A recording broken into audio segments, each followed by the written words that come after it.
I got to show you something neat today. John chapter 3, verse 16, the most popular verse in the New Testament, actually disproves the doctrine of the Trinity, and it proves the Unitarian faith.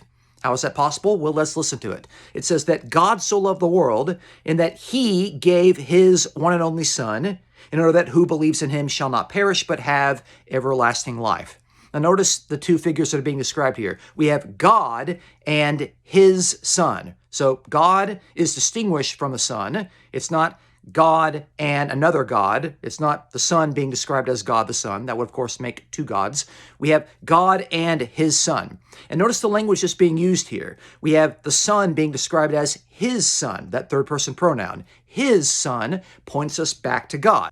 So, of course, if God is described as a masculine figure, because the Son is described as the Son of this God, his Son, then we can clearly indicate a couple of points. We can see that the masculine figure who has a son, by definition, has to be the Father alone. Why is he the Father alone? Because it says his Son, his, third person singular, meaning that God is only one person. So John 3:16 quite clearly is not teaching the doctrine of the Trinity, and it's completely incompatible with the doctrine of the Trinity, because the Trinity teaches that the one God is actually three persons. But here in John 3:16, we see that God is one person, and we see the Son distinguished from the one God, and the Son is described as his Son, meaning that the masculine figure who is God is only one person, masculine, and of course, a masculine figure who has a son, by definition, is a father. So God is the Father alone, which is what biblical Unitarians teach. It's what the Unitarian faith teaches, and it, of course, indicates that Jesus is not the one true God.